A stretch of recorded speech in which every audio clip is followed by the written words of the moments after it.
Module 19, les méthodes approfondies de recherche. Je vous souhaite la bienvenue dans ce nouveau module de la formation gratuite Acheter un immeuble et gagner gros. Je vous invite à vous abonner pour être tenu au courant de la sortie des nouveaux modules. Et si vous avez une question, n'hésitez pas à la mettre dans les commentaires. Notez bien que pour chaque module, il y a également une version écrite. Elle est juste en dessous dans la description. On a vu beaucoup de moyens pour trouver un bien rentable, des techniques que certaines personnes connaissent. Désormais, on va aller plus loin en utilisant des techniques plus confidentielles que peu d'investisseurs connaissent et qui sont pourtant très intéressantes pour trouver un immeuble. Il va falloir un peu d'audace, mais il y a de bons coups à faire. Les notaires. Que ce soit pour les notaires, comme on va le voir juste en dessous, les agents immobiliers, les mandataires ou toute autre corporation, il n'y a rien de mieux que de bien s'entourer. Avec les années, vous allez vous faire des amis d'affaires, des amis qui vous apporteront des affaires grâce à votre relationnel. Il faut entretenir vos relations avec votre notaire, votre agent immobilier, vos artisans. Tout cela vous permettra d'avoir des affaires plus facilement dans la vie. N'oubliez pas une chose, seul on avance vite, à plusieurs on avance plus loin. L'un des meilleurs moyens d'avoir des bonnes affaires en immobilier, ce sont les successions organisées par nos amis les notaires. On ne le sait pas spécialement, mais chaque étude fait une grosse partie de son travail avec les successions, pas avec de l'immobilier, mais il y en a quand même pas mal. Il arrive que les héritiers ne veulent pas de l'immobilier et souhaitent revendre directement les biens des successions. Il faut savoir qu'une succession, si elle n'est pas bien préparée, peut coûter beaucoup d'argent aux héritiers. De plus, certains héritiers ne savent pas ou n'ont pas l'envie de faire de l'immobilier, donc ils préfèrent revendre les biens.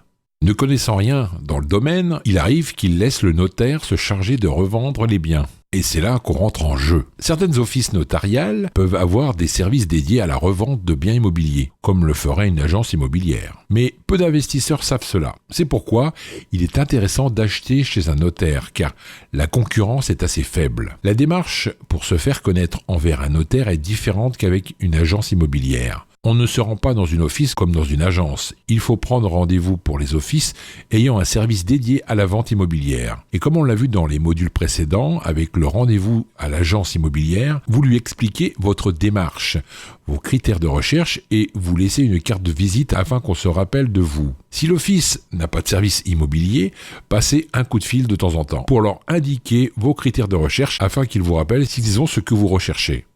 C'est très intéressant d'acheter un bien chez un notaire, car vous avez moins de concurrence, mais également, un notaire n'est pas un marchand de tapis, comme on peut le voir chez certains agents immobiliers. Le cadre est plus strict, plus conforme, vous avez affaire à un pro. De plus, l'avantage, c'est que le notaire connaît le bien immobilier en détail, vu qu'il s'occupe de la succession. Il saura exactement tous les détails, les soucis et avantages du bien immobilier au niveau général, mais également au niveau technique.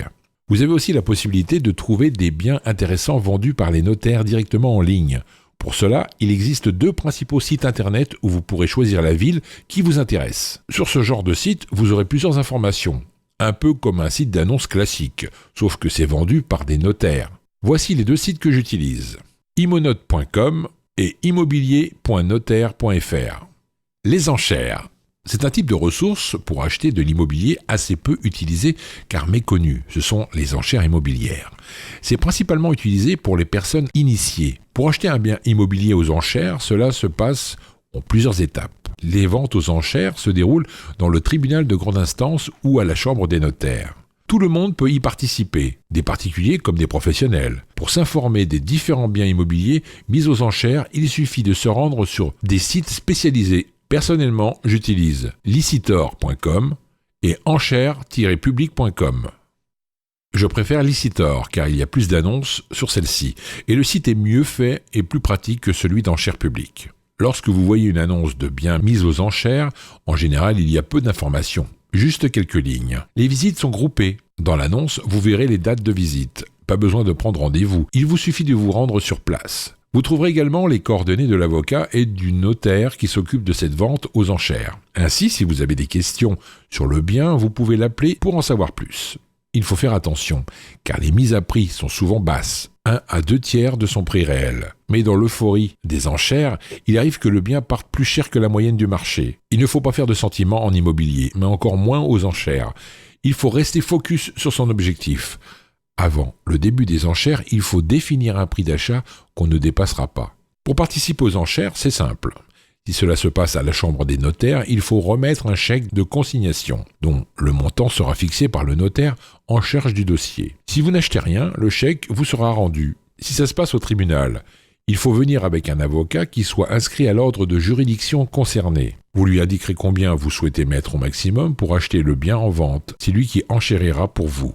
Si vous proposez le prix le plus élevé, vous serez donc l'heureux acquéreur de votre bien immobilier. Néanmoins, la vente ne sera définitive que 10 jours après avoir remporté l'enchère.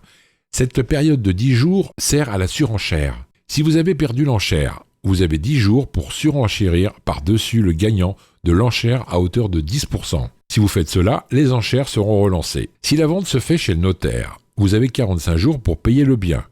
Si la vente se fait au tribunal, vous avez entre 2 et 3 mois pour payer votre bien. Si vous ne payez pas à temps, il peut y avoir juste des pénalités et même une remise aux enchères du bien avec des pénalités supplémentaires. Donc lorsqu'on achète, il faut être sûr de soi. Au niveau des frais, si la vente est organisée par un notaire, il y a 10% hors taxe du prix de vente à payer, tout en ayant en plus des frais de notaire classiques pour un achat de biens immobiliers d'environ 7,5%. Si la vente est organisée au tribunal, il y aura des frais d'huissier, de publicité, de recouvrement ainsi que les frais de notaire classiques à payer. Visitez la ville. Comme on le dit souvent, on n'est jamais mieux servi que par soi-même, et dans notre cas précis, c'est très vrai. En effet, ne restez pas chez vous à regarder votre ordinateur ou à attendre la bonne affaire pendant des jours. Sortez de chez vous, regardez la ville en détail, intéressez-vous à la ville où vous souhaitez investir, car la vraie vie est non devant votre ordinateur. Une fois que j'ai dit ça, on fait quoi ? C'est très simple, en fait, on n'y fait jamais attention, mais il y a beaucoup de biens abandonnés dans les villes. Des maisons, des appartements ou même des immeubles avec des fenêtres fermées toute l'année, ou même des barricades sur les ouvertures. Lorsqu'on ne recherche pas un bien, on n'y prête pas attention, mais lorsqu'on est en recherche active, ça peut nous sauter aux yeux. Il y a beaucoup de raisons qui font qu'un bien immobilier peut être à l'abandon. C'est peut-être une succession, où les héritiers n'ont jamais rien fait, ne connaissant rien à l'immobilier. Ils n'ont pas voulu investir de l'argent dans ce bien. Ça peut être un propriétaire ayant tellement de biens et pesant tellement d'argent qu'il n'a pas envie de s'embêter avec ce bien. C'est peut-être même un bien dont personne ne sait à qui il appartient, même son propre propriétaire. Bref, on peut avoir des dizaines de raisons différentes pour qu'un bien soit abandonné. Donc, sortez de chez vous, allez dans la ville, marchez plusieurs kilomètres. Si elle est trop grande, faites ça en plusieurs jours. De toute façon, il faut le faire régulièrement. Ça vous fera du bien de marcher. Et vous pourriez trouver la perle rare, alors il ne faut pas hésiter. Il faut être curieux dans la vie. Si vous voyez un bien qui a l'air abandonné, renseignez-vous. Si vous souhaitez récupérer les informations des propriétaires du bien abandonné, demandez aux voisins, aux commerçants à proximité. Ils pourront vous donner les informations sur le bien. Depuis combien de temps est-il abandonné ? Qui était l'ancien propriétaire ? Qu'est-ce qui s'est passé avec ce bien ? Il ne faut pas avoir honte, il faut oser parler aux gens. Bref, demandez un maximum d'infos en essayant de récupérer les coordonnées des anciens propriétaires afin que vous puissiez les contacter. Si vous n'arrivez pas à voir les coordonnées des propriétaires, il vous reste la possibilité d'aller voir le cadastre de votre ville. Vous y allez et vous demandez les informations des propriétaires du bien se trouvant à l'adresse X. Les coordonnées des propriétaires sont publiques. Ils doivent vous les donner. Certains services sont plus embêtants que d'autres. Certains vous donneront les infos sur place, d'autres vous demanderont de remplir un formulaire. Mais dans tous les cas, ils doivent vous donner les infos, même s'il faudra les relancer dans certains cas. Le fait de tenter d'acheter un bien abandonné va offrir plusieurs avantages non négligeables. Vous serez vraiment seul sur le coup, pas d'autres investisseurs pour vous concurrencer. C'est un avantage énorme puisque vous ne serez pas pressé, vous aurez le temps de la réflexion. Vu que vous êtes seul sur le coup, vous aurez une négociation plus facile. Mais en plus, c'est un bien à l'abandon, qui ne rapporte donc plus rien à son propriétaire et qui lui coûte la taxe foncière et peut-être d'autres taxes, dont vous pourrez négocier plus facilement un bien comme ça plutôt qu'un bien qui rapporte de l'argent à son propriétaire. Il y a quelques mois, j'ai failli acheter un immeuble comme ça à Lyon. Je marchais souvent dans cette rue et inconsciemment, je voyais ce bien placardé sur toutes les fenêtres, mais sans me poser plus de questions. Puis un jour, en période de recherche active, je me suis dit que j'allais demander plus d'informations. Je n'ai rien tiré des voisins et des commerces proches. Je me rends au cadastre et j'obtiens les infos. Je contacte les propriétaires et en fait, l'immeuble est à l'abandon depuis 5 ans. Suite à une succession, les héritiers ne voulaient pas dépenser 200 ou 300 000 euros en travaux pour remettre le bien à neuf actuellement insalubre. Il y avait 5 héritiers.